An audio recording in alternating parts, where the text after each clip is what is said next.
All right. This is Marcus, back with my homie Hector. What's going on?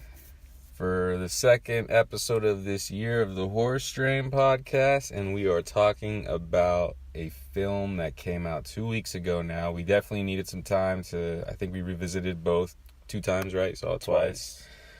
M. Night Shyamalan's Glass. The third and final chapter of the Unbreakable trilogy.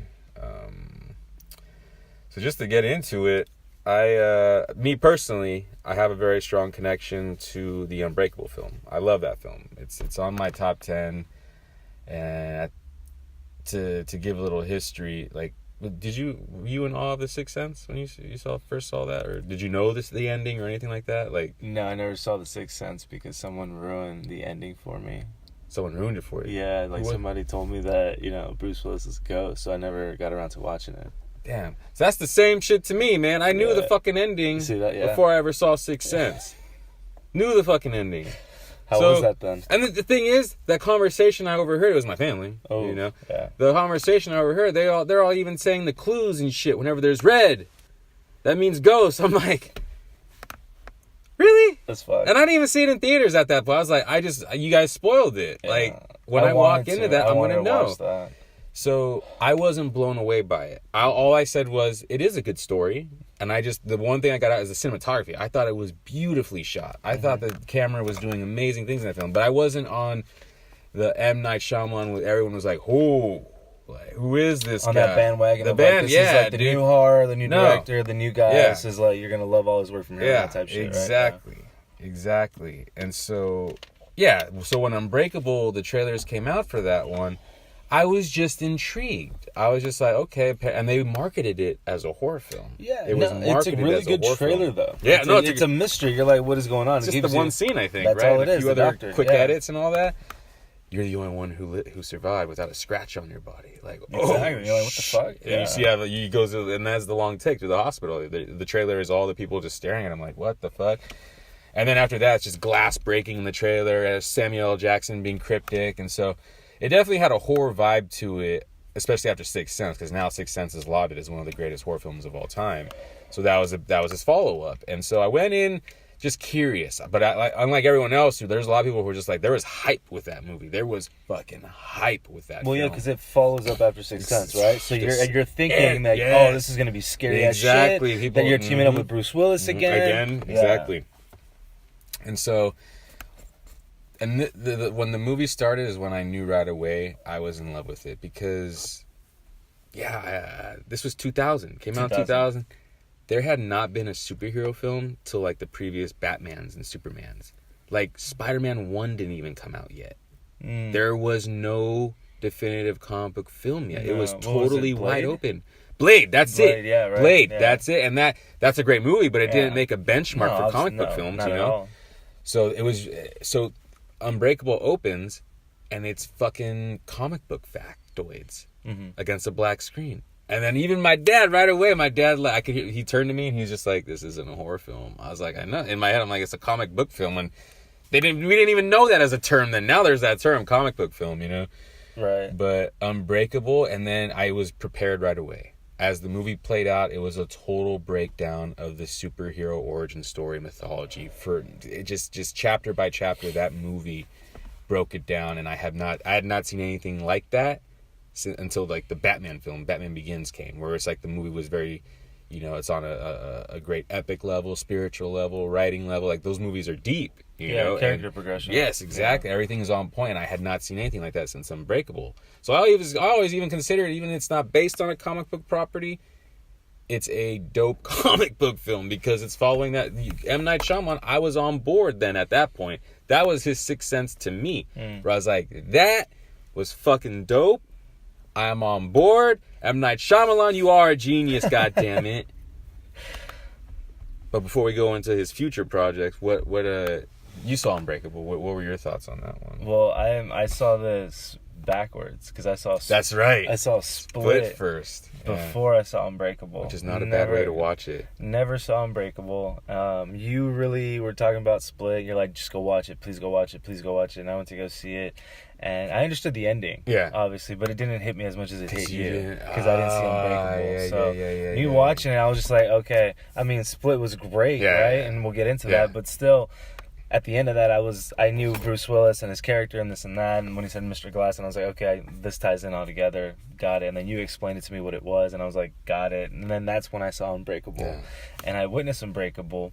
And it's crazy that when you look at that movie now, it's completely different than the other two, obviously. Oh, yeah. And I don't know if that's because of back then. Visually very different. Visually very different. But I like how the characters still do hold up to today and whatnot, but it didn't feel aged or okay. No. That's what I hadn't seen it in a long time. I was like, does it hold up still? It's been a long time because I watched it hella times. You know, when you watch a movie hella times and you're like, I can take a break for the next decade. Yeah. Twice. I've seen it twice. Yeah. Well, then we watched it at G's. Yeah. It holds up. I love the look of it too. The blue. Yeah. The blue, like Heat and Dark Knight. It has the blue tint. And then just the epic shots. There's a lot. If people study Unbreakable, there's a beautiful epic shots that remind you of comic book heroes. Like you could easily, every frame of Bruce Willis when he has the poncho on, replace that with Batman, and it's a dope shot. Yeah, absolutely. You know, especially with the rain and whatnot. Yeah, it's constructed really well. So you did like it, okay? Yeah. And then you So you watched Split, and then you saw Unbreakable. Yeah.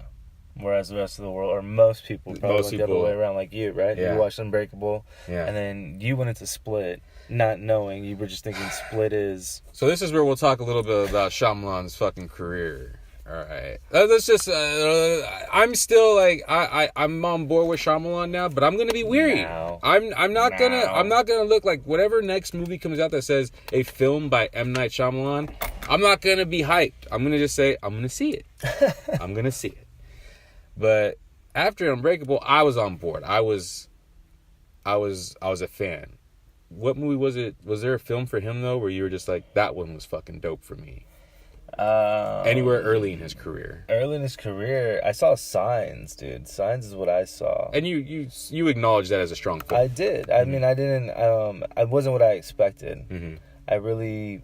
Going into it, I was thinking something else, but then as I see it, I'm like, oh, okay, it makes sense. And then what? We have The Village, and the world. Before that, prior to that, was Signs. Right, Signs. Right after that. Did you like Signs? I did. I did. I like Signs a lot. No, I did. I enjoyed that one was fun. It felt really fun. Especially after a serious thing like Unbreakable. I don't think I ever jumped on the train though. On the M. Night train of like. So that's interesting. Yeah. Okay, so it's like, I don't remember because I didn't see Sixth Sense. I didn't see Unbreakable. First thing I saw was Signs.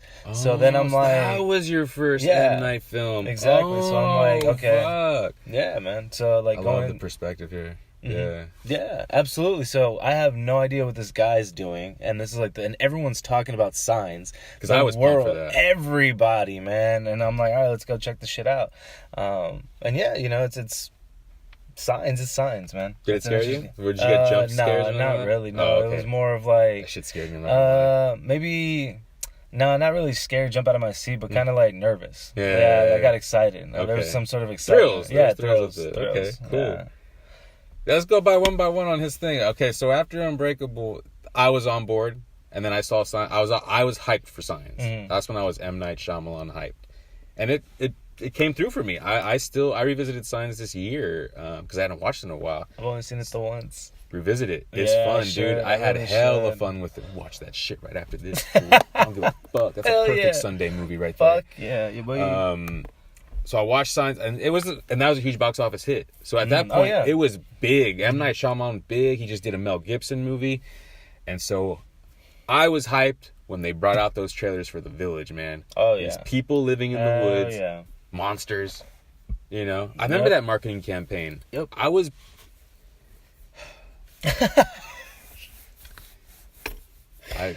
Wow. We all saw that in theaters. Wow. You were there for that one. Yeah, dude. I was. I was pissed.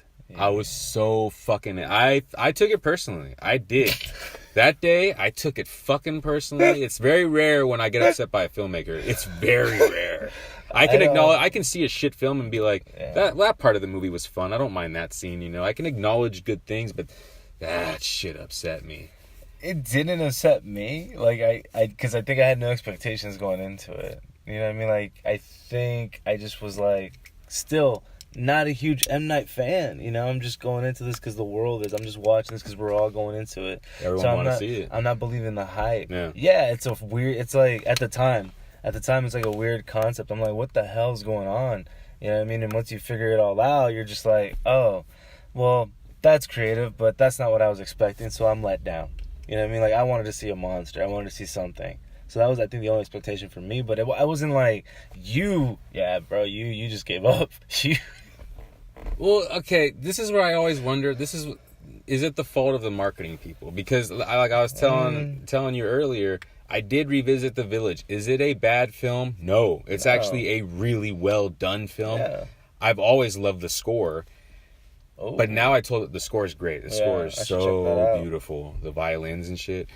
I revisited it. I was like, this is a good film. I acknowledge it only as a romance. It is a very romantic film. You said between Joaquin Phoenix. Well, Joaquin Phoenix and the blind Bryce Dallas Howard. Their story is so... It's beautiful. I don't want to go into it, but it is beautiful. But even then, I was still upset. Because when that movie came out, that shit was marketed like it's going to be the next terrifying chapter in M. Night Shyamalan. People, look at those TV spots. Look at those trailers. I revisit them. Because I'm like, you guys really fucking tricked me on this. Because I watched that movie. Not only did I guess the ending from the opening, I'm like, in my head, it's just a throwaway comment. I'm like, this better not be about Amish people. Mm-hmm. Fuck it, I'll go with it. Maybe it'll be scary.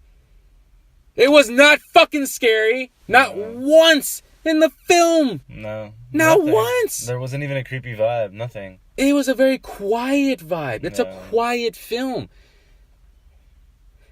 No, nothing, dude. I walked into that. I wanted to be scared, dude. I thought I was going to go see the fucking Exorcist. That's how I felt. I was thinking werewolves. Dude. Wolves all around. Well, just scary. I was like, this is the next true terrifying movie, you know? And I even like the poster. That's the poster. Everything, dude, was dope. Fucking, and so I was triggered emotionally. I was just like, you mother. I was upset. I came out of that movie, I think I was yelling, being hella immature in front of Brennan Theaters and shit, making you guys laugh and all that, but I was upset. I was very upset. And then, so I was pissed. And then what did he come out with after that? Was Lady in the Water. Was it Lady in the Water? Okay, so Lady in the Water. Let me hear your thoughts. Did you see that? I did not see Lady in the Water. Okay, I'm not gonna lie. I have a love-hate relationship with it. There are moments where I watch that movie. There's a lot that works in that film, but the things that don't work stand out. Like, what in the fuck was that all about? Like, I thought the movie should have been a quiet, kind of like The Village, but they didn't market this as a horror film, so I was open to whatever. It was marketed as a fairy tale for adults.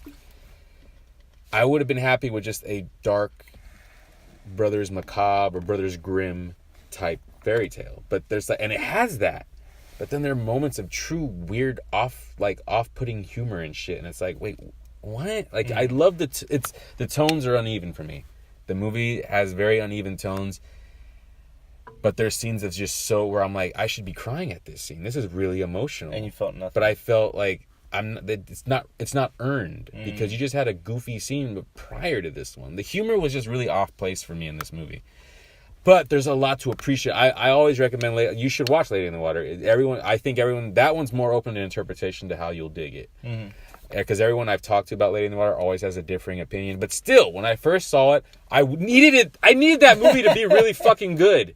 After The Village. Yeah. Like, I needed it to be was the fucking of, good. Either you got me or you lose me right And here. I was like,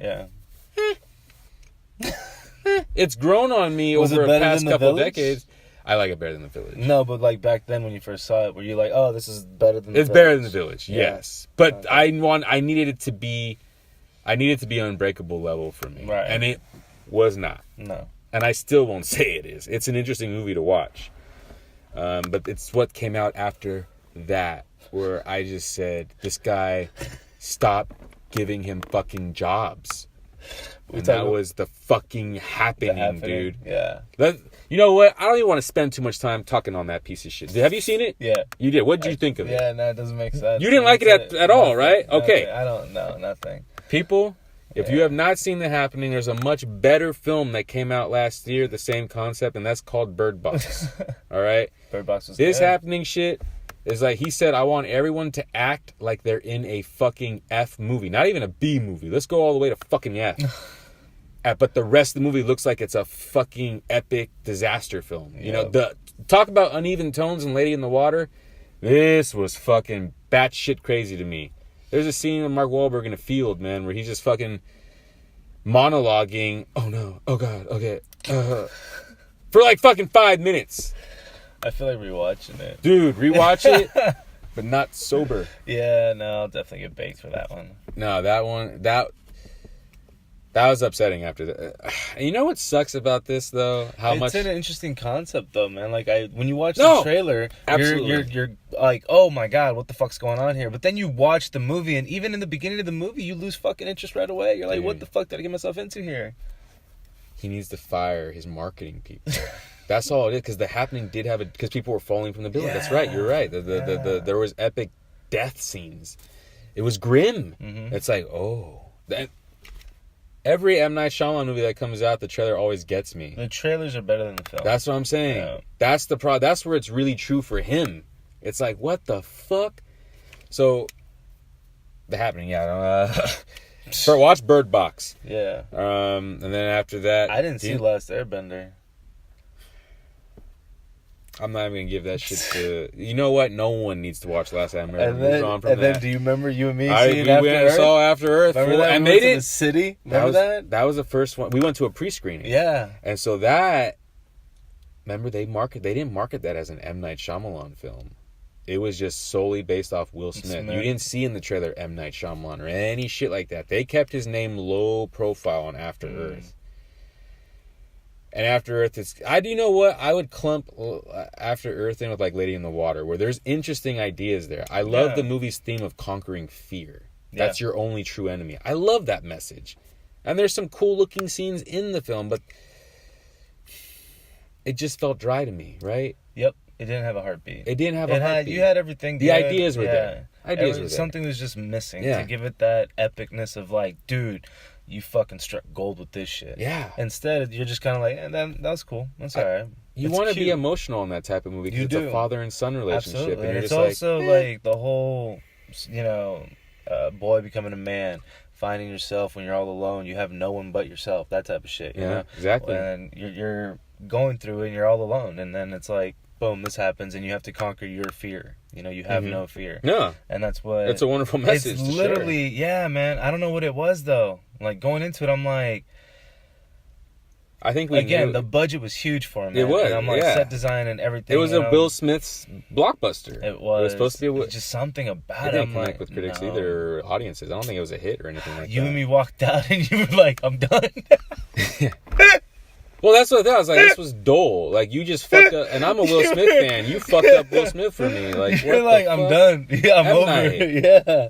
You should have called Willis for this one. Uh-huh. So that was After Earth. And then... what year did After Earth come out? That was... 2013. And before that... So he started taking breaks in between films. Like, last I remember, there was a few years after that, After Earth. And then a few...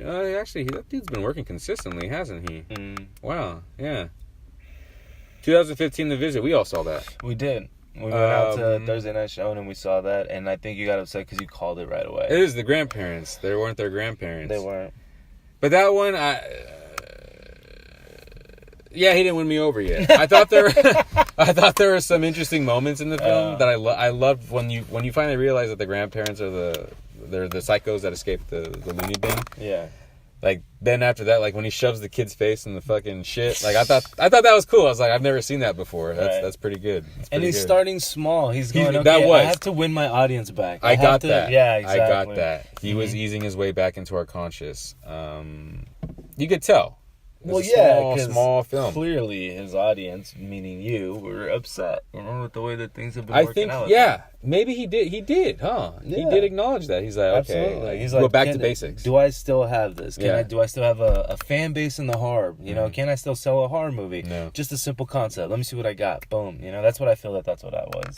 And I think it was marketed as such, like a back to basics horror film from M. Night Shyamalan. Yeah. You know, and I was like, okay. So I wasn't as critical of that one. I was just like, okay, let's see what you do next. And when Split trailer came out for that, I was automatically in. Yeah. I was in. I with James McAvoy. I was like, I need to see this. Visit. Okay, that was your warm up. This is gonna be your one. And I walked into that one. I was like, that's the horror movie of the year. I was waiting for it. I was anticipating it. Did you see it in theaters? I did. Yeah, you told me like you got to go see it. So I went. I woke up and I went to go see it, and such a good story, man. Yeah, such a great concept, and McAvoy kills it. Obviously, great acting, man. Have you ever seen a performance like that? I don't think I have. No. Like you see movies with multiple personalities, like one or two. Maybe three. Well, yeah, you have like maybe like Edward Norton in Primal Fear. Yeah, exactly. Right? It's usually just one other identity. But this, every performance of every person, it's seamless. It's like, damn, dude, you're giving like the kid part. Yeah. Like it's hard. Like that's where you could possibly have lost your audience. Them not buying James McAvoy playing a 9-year-old. But he sold that shit, dude. Like every person was like, wow. I was in awe. In awe. So I mean, like, okay, so yeah, I saw that one before you, and I was the one I told you to watch it. Yeah. I didn't think I connected though that you hadn't seen Unbreakable or any of that. No, like, you had no idea. Yeah, I went in like on the idea. You were on the idea of the hype that it was an Unbreakable sequel, and I took that hype as this is going to be a great fucking horror flick. Heck, like you're going to go into an amazing horror flick. I was expecting to get scared. I wasn't expecting this deep fucking story thriller type shit. And then at the end of it, you're just like, oh, okay, so we're going in that direction now. So that's where I took it like, okay, M. Night, you had a plan all along. Yeah. You had an idea all along. Something. You know, you're not as dumb as you fucking sound or your movies make you out to be. I mean, well, it was also him again. He knew how... Marketing, man. The dude knows whoever he hires, like, they know how to sell the shit. Because, like, they didn't say shit about it being in the Unbreakable world. Nope. Nothing. I walked in just like, I'm down. It's a Blumhouse production. It's horror. I'm going to go see this it was only him and Bruce Willis that shot that scene. That's it. Nobody else knew about it. That was totally what they did, dude. Totally. But no, man, it wasn't marketed as that. And so when I saw it, when the movie ended, before you see the David Dunn scene, the Bruce Willis scene, because it cuts to just saying Split. The movie ends. And I looked over at G and I was like, this is one of the best fucking movies of the year. Still had not seen the Unbreakable scene yet. He just laughed. He's like, yeah, it's hella good. I was just sitting there. I was just like, you know, shaking my head like, that was fucking great. I loved it. It was, because to me, it is a horror film. Like this trilogy to me is a horror / comic book film. Like you got heroes and all that, but there's scary shit in this franchise. Dark even in the first one, it's very dark and gloomy. But yeah, like I was like, this is one of the best. To me, Split is still one of the best films I've ever seen. It surprises you. You don't know where the fucking story's going. No. You don't. That whole movie had me in suspense. I was just like, fuck, where's it all going? And then that David Dunn scene came on, man. I was like, what are we doing here in the diner? And then you hear them all comment. Like, the way he did that scene was so beautiful. Because then you hear the lady saying, this is like that guy from years back. What'd they call him? The camera's just tracking all the way down to him, yeah. Is that the one in the wheelchair? And then it shows Bruce Willis. Fucking says Dunn on his shirt. Yeah. Fucking says, Mr. Glass. Dude, I was fucked. I know, you told me that shit. That's when you saw that, you were just like, oh my God. I got pumped. I was like, oh, I think I made a sound. I was like, no shit, Unbreakable, what the fuck?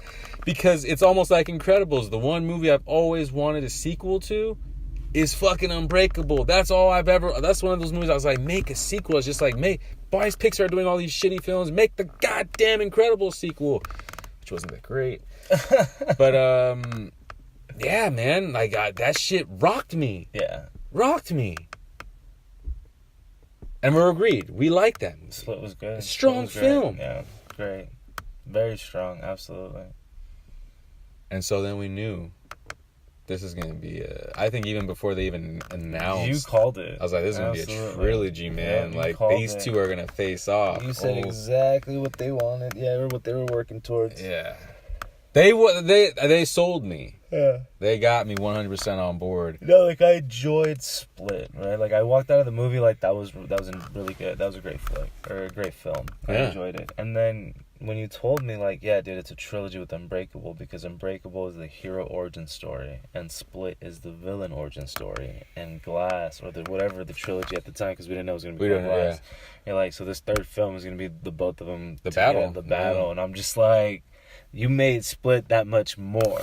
You know what I mean? I'm like, fuck! I was like, damn, that's fucking epic. Yeah, dude. It got my imagination running, dude. When that movie ended, my imagination my mind exploded. I was like, fucking A. And then you flash forward to, was it 2 years later? That was 2016. That was 2016. So 2 years later in 2018, yeah. 2019. God damn, I'm all over the place with this movie. All right, so 3 years later. 3 years later. Glass. Let's just talk about the trailer. How did you feel when you saw the trailers? I felt like they showed too much. That's how I felt straight off the bat. I'm like, don't show me everything. You know, don't show me all this shit. Because they're showing epic shit. Yeah, they are. Not only that, depending on the type of person that you are, I'm the one that kind of can put shit together and kind of go, okay, now I know what the story is and this and that, and I fuck myself over, you know? Fucking Sherlock Holmes that trailer, bro. Like, again, like, there's spoiler alerts, you know? But, like, when you see her going, like, to the hand, I'm like, all right, she's obviously doing something bad. Like, you're showing that in the trailer. Like, come on. Yeah. Like, there's no surprise. Why would you want him to touch you know, like, I don't know what the hell's going on, but, like, obviously I figured it all out. So that's kind of how I felt. I was hyped for it until I saw the trailer. Once I saw the trailer, I was kind of like, down. A little for me. And I'm like, it's okay, though. Don't go in with high expectations. Heck. Yeah. It's cool. Don't worry about it. That's generally how it should be with any movie. Mm-hmm. But I was fucking hyped. Sold me. Every trailer. I was like, let me watch it 5 million times at home. They say, when like Marvel gets they say, we had 500 million That's views. Just you? Half that shit is me. I should...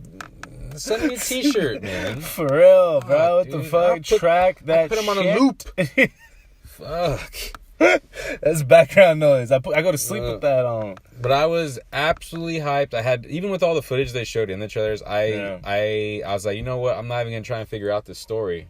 And like with this one, I didn't look at any reviews for it or anything like that. I stayed away from any articles about Glass. I didn't want to know. Because this, like I said, Unbreakable, I love this trilogy.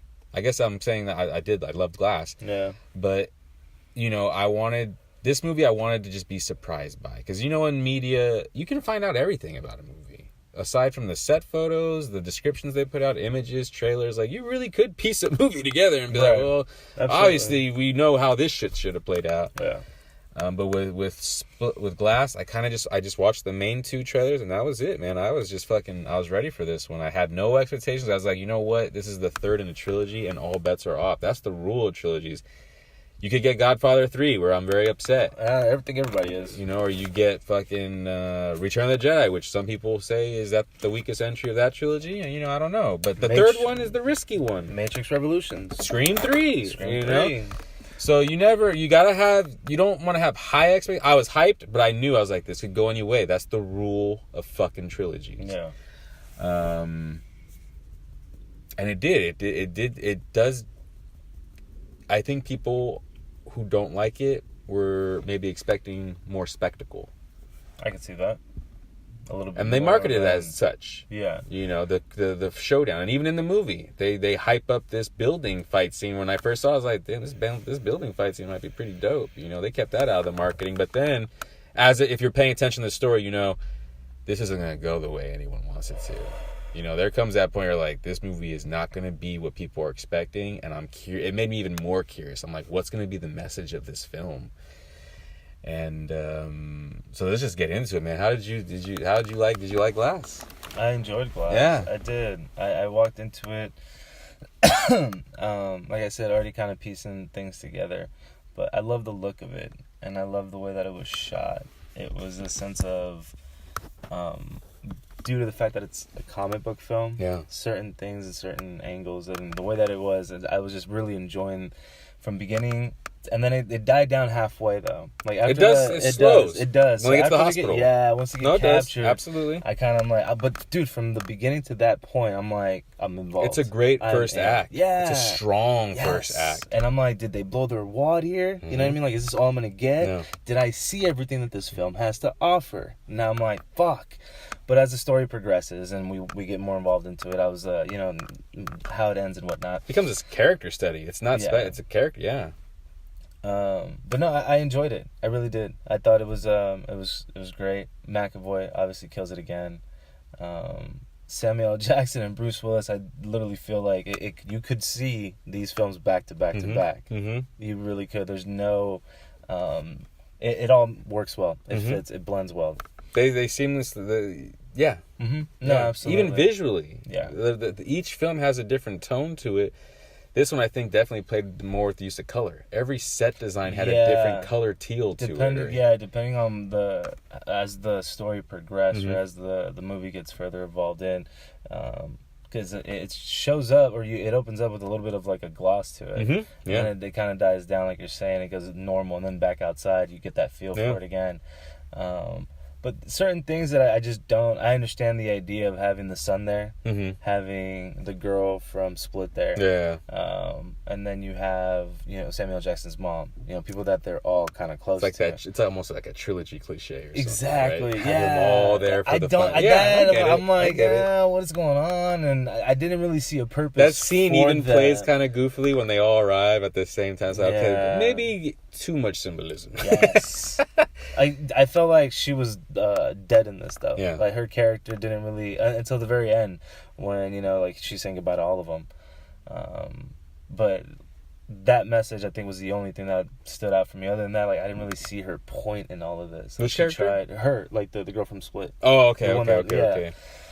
Because the whole meaning of hey dude, you don't have to hide. You can be yourself, and that's cool. Come join me in the light. You know what I mean? Like, that's a deep ass shit. And I'm like, cool, right on.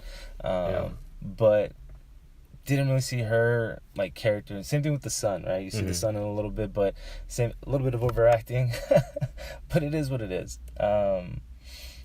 And I'm trying to think what else I had. Well, it's interesting you bring up that point because I felt the same way, but I had a little different perspective on it because I was watching. I was like, I wonder if there's a lot of shit they left on the cutting room floor. Yeah, that's what exactly. Because I feel like this movie could be like a 4-hour film with the character studies they have going on. Because I feel like with her, there's definite shit that's missing. Because you feel the emotional pull, like that scene with her, the last scene with her and Kevin. Yeah. That's a powerful scene. Yeah. And I was like, it would have been that much more powerful if we had maybe an extra 15, 20 minutes with her in the film. Something. Because I will say the one thing I was disappointed in is that they kind of just glossed over her putting her uncle in jail. It's like a throwaway comment. Hey, by the way, I just want you to know my uncle's in jail and thank you. It's what the fuck? Okay. That's your opening line. That she definitely, but I feel like maybe that was they couldn't make a 4-hour film. I feel like a lot was left on the cutting room floor. That sucks. That's why first thing I thought was I hope there's a director's cut of this shit because I do feel I even feel like there's some stuff maybe missing from Bruce Willis. Yeah, I could get that too. But I did enjoy their battle scene. Oh yeah, yeah, dude. The very end. That battle scene was cool just for being what it is, something so simple. It's not epic, it's not Marvel, you know what I mean, it's not DC, it's just that shit's stylized. This is just two guys going at it that have strength. Simple man. I enjoyed it. That's what I also enjoyed about it. And just seeing how everything comes together, knowing that there's a master plan at the end of all of it, kind of understanding and the idea of there's people here trying to keep you from finding your true self. That's fucking the symbolism, dope. The analogies, the comparisons. So cool. I think that's the strength of just the franchise in general. And Glass, I think, hits those notes really sometimes to the point where it's like being a little corny. Get it. You're really banging it in us, but it's okay. I get it. Where the whole franchise to me has always been like, be who you are. In Unbreakable, Samuel Jackson keeps telling David, are you living your truth? Are you doing what you're supposed to be doing? Yeah. You know, and he wasn't. And the moment he does, you know, it's the most beautiful scene in the movie when he saves that family or whatever. Well, he saves the kids. And then when he goes home, he picks up his wife out of the bed. He's a man, you know. He accepted his destiny, accepted who he was, and the whole movie changes after that. The characters lighten up. There's smiles, there's tears, and it's like, okay, that's the first chapter. And then Split. The whole movie is these identities accepting themselves as a team and letting the beast out, getting everyone on the same page and saying, let's unleash this other identity.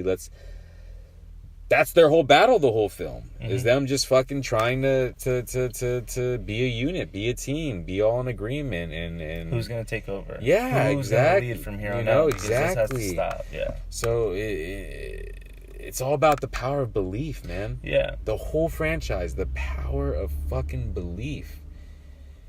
And then the analogies to that, the way they translate to nowadays is, yeah, man.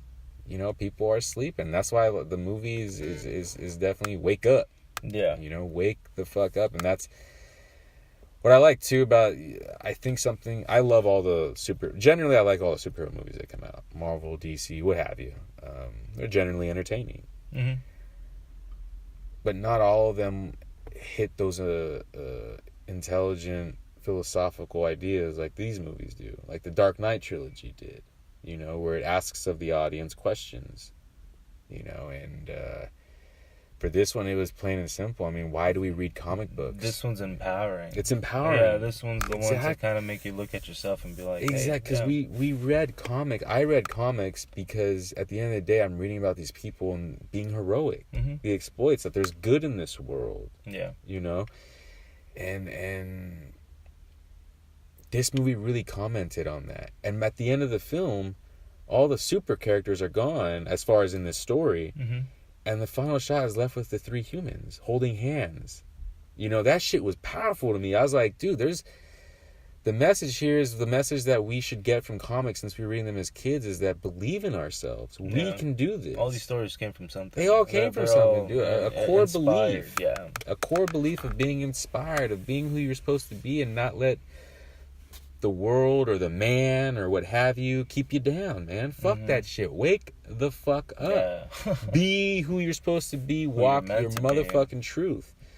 And that's what I got out of Glass.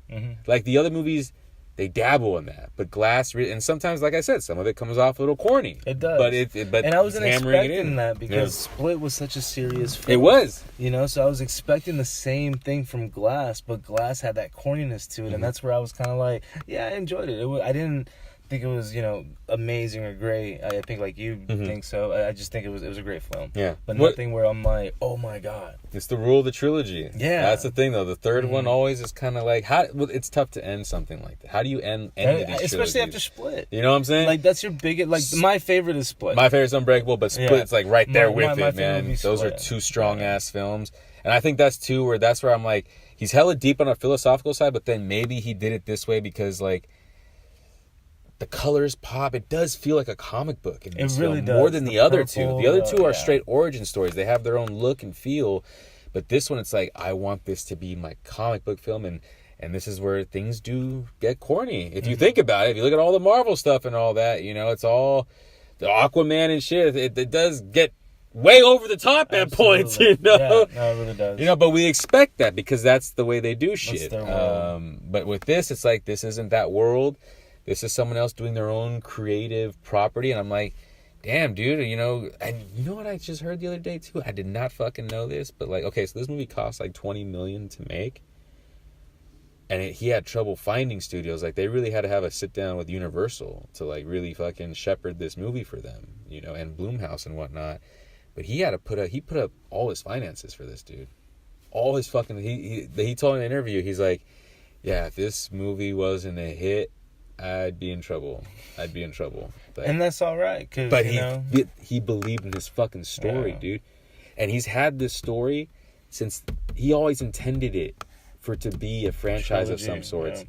The original concept, the first script of Unbreakable, I don't know if people know this, but the first script that he had in mind, the whole film of Unbreakable would be you're watching David Dunn's story while you're watching James McAvoy's story. but he didn't know how to. I think at the time, it's his only second film. Mm-hmm. That's a daunting task, and so he's like, you know what? I'm just gonna have to focus on the hero, and if I'm ever able to do the villain one down this road, I'll do that. And then I'll do the third one and whatnot. Mm-hmm. And then I think Split. I wonder if he even told the studios what he had in mind with Split, or if he just kind of like that. I don't know too much of the background of. But I wonder how that one played out behind the scenes. If that was always the intent, like for him, it was always the intended idea, but he maybe told no one else. Yeah, you know. I don't think he might. That's I'm curious. But that's good because enough time went by to where you went, oh, that's right, you did Unbreakable. Yeah. You know, like you're not even thinking about a sequel at that point. So, but you enjoyed Glass. Dude, I the first time I saw it, dude, shit had me in tears at the end, dude. I was crying, you know, and.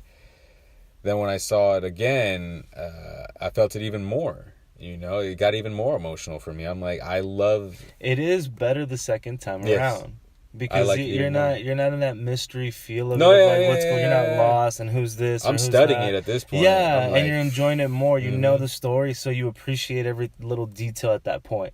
So the second time around, I did find it enjoying it a little bit more. Just like I didn't think of this the first time I saw it. I love how the film. The first act has their fight like basically in the shadows, and at their last fight at the end is broad daylight. I was like, the balance of that's fucking dope to me. I was like, that's so great. Nice. Damn it. Yeah. So good. And then I even break it down like that's why I'm saying I love the themes in this movie because like I think I break the characters down where it's like M. Night Shyamalan chose these three characters: the Horde, the Beast, Mr. Glass, and David Dunn, the Overseer. I love that name, the Overseer. And it's like the three qualities that you hope everyone has, that you want them to have, is like the David Dunn's the compassionate one, you know, like the one who cares about people, you know, and the Beast is the strength of the body, you know, what we're capable of, our feats of grandeur, you know, and then you have Glass, where you have intelligence. We have minds, we have brains that we can make stronger, like. And the balance of that, though, right? Like, the balance of that is you have to make the rest of yourself weak. Exactly, dude. How each one has a weakness and shit. Like, it makes sense to me, but it's like, I love that those three characters represent the best that humanity is capable of. Yes. You know, right there, man. And I was like, fuck, dude. Like, that's why I'm in all that movie just from the themes. Because that movie, that's the shit I believe in. Yeah. You know, it's saying things that I believe in. Absolutely. And it's great to watch all the way around too, like I told you earlier, where you can literally watch Unbreakable, Split, and Glass back to back. And that's what I can't wait to do now. Like when this becomes available to own, I am absolutely gonna spend a day where I will watch all of them back to back and probably be a mess at the end of it too. But emotional, strong, such deep messages too. Yeah, all around. And I think that's what kept me very engaged. Is just McAvoy's character. The Beast and Kevin, all that, and when he comes out and he's just like, I'm not going anymore. I'm not going I'm gonna stay here in the light with you. So for the last second, he overcame. He's alive. Yeah. He's like, I'm here. You know what I mean? And then it's a beautiful scene. Absolutely. It's a really beautiful scene, man. It fucking hits. Well, McAvoy, this dude is the franchise, man. Like his performance in Split, I thought was phenomenal. I thought it should have been nominated. I was so bummed that it wasn't. And again, I think he took it to a other level with this one. Yeah. He was doing multiple characters in one scene. Like, that's fucking nuts. To be on command. How they won't acknowledge that performance. If they don't acknowledge it again this year, I fuck all of that shit. You know, like, it's like, he nailed it. He's the heart of the film, Glass. Like, he still is. Like, I was just like, he's the one you're emotionally invested in more than anyone. You know, he's the one. But yeah, dude, Unbreakable and Split had beautiful messages to me in it, and Glass just was like an overwhelming amount of messages where it's just like, fuck, dude, thank you, M. Night. Like, he put out a positive message with this franchise. And is this it? Is that we're done with this? He's done. That's it, huh? No more? Yeah. Right now, he needs to take a vacation because he's it's a hit. It's making money. Yeah. And he invested most of it, twice. dude. Yeah. Seen it twice. That's a smart play. So yeah, I mean, end of the day, I loved Glass. I loved it. I was absolutely. I will see it again and again and again. I can't wait to own it. I love the franchise ever since Unbreakable 2000, freshman in high school. Shit. I was very happy with this trilogy. It might be one of my favorite trilogies. We got to see how it ages with me. I got to see Glass a lot more before I can make that statement, but I think it's gonna be one. That's a fair statement for now. Yeah, absolutely. I love it. Final thoughts on that? Final thoughts? No, I mean, go check it out if you haven't. Glass was great. It's cool. It's fun. It brings it all together in a way. But I like you said, I think it would. A lot of people might be expecting something else. But I think for temper your expectations. Yeah. And remember the rules of the trilogy. The third one is gonna be divisive. No, it's like Dark Knight Rises. That movie was divisive. I loved it, but there are a lot of people who didn't like it. It's like, see, I feel like that could have been like a 5-hour film. I could have watched that. I could still be watching it. Hell yeah. I will watch that in real time. But yeah, no. I enjoyed it. I didn't love it. I enjoyed it. I enjoyed the trilogy as well. I think that cohesively it works. Yeah. But how did you feel about Serenity? You want to get into Serenity right now? You want to get into Serenity? We'll close this off with the quick. Right now the talk on movie websites. Jesus. Everyone's talking about this movie right now. Is Serenity. Stephen Knight, who, if you guys know screenwriting, Stephen Knight has been involved with a lot of great thriller projects. He's had a long time in the industry. It's his directorial debut, so people were watching for this one. But Serenity is not only, critics were saying it's shitty, right? Yeah. But it's also one of the most bold and ballsiest story decisions ever, man. There's some crazy shit that, I'll give it that. There's some crazy shit that happens in this movie. You're like, what? But you're just like, what the fuck is going on? What is happening? Like, not in a good way either. You're literally going, why is this in this fucking movie?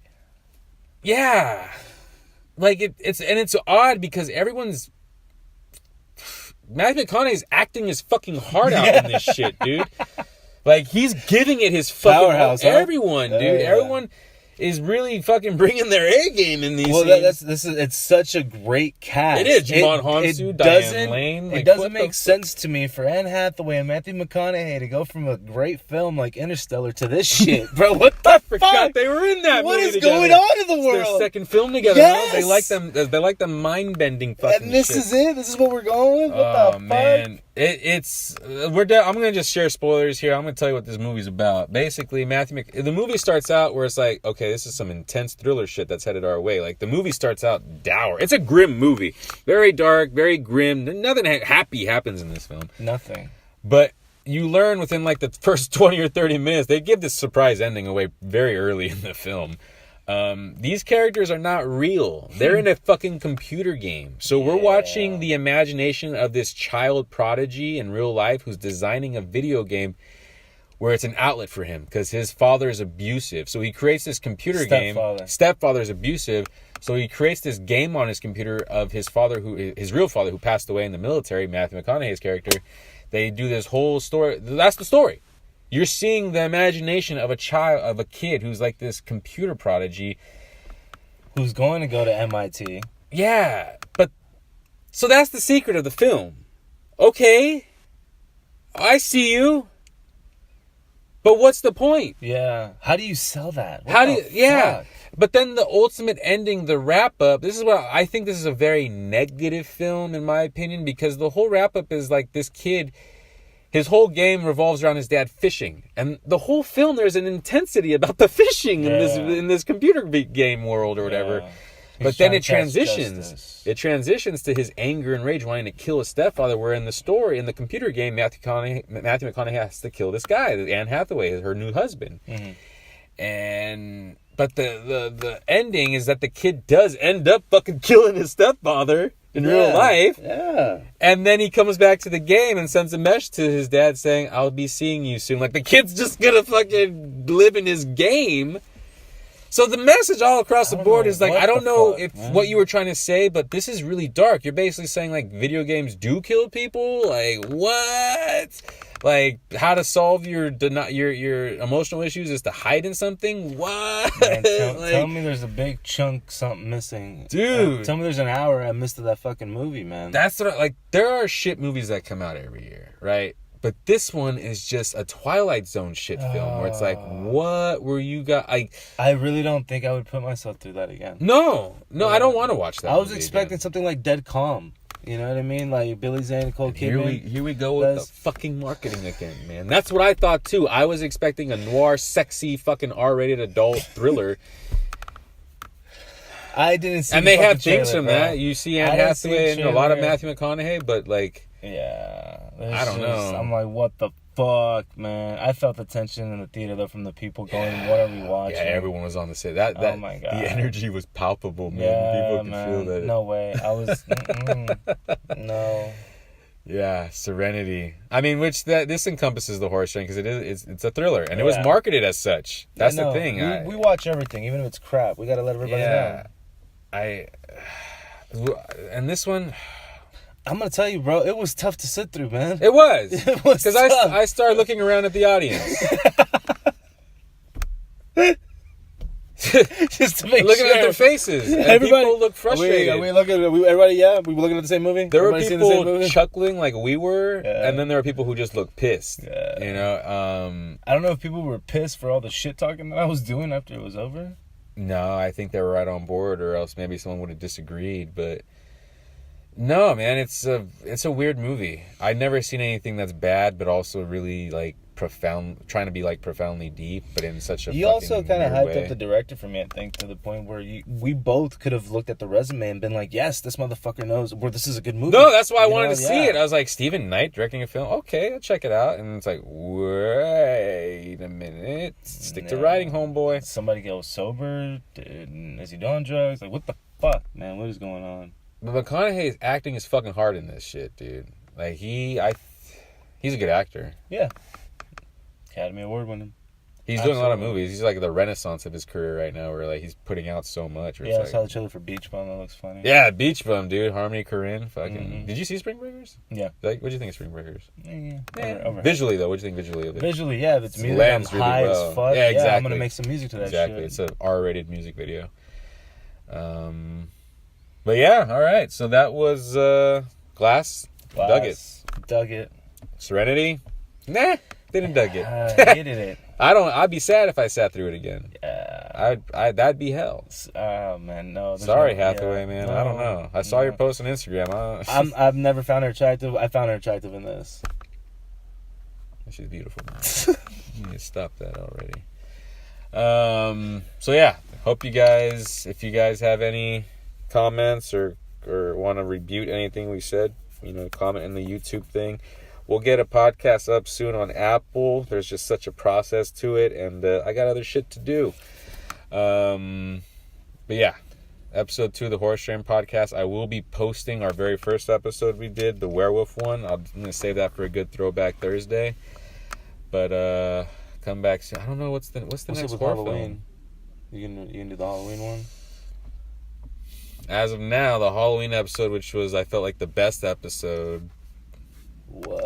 Yeah, Senor, he's got to try and find the file. He found the werewolf one, but like the Halloween one, he's like, I don't know, he may not even have it. Damn. So that's a bummer. Yeah, I was bummed out about that one. But I can't think.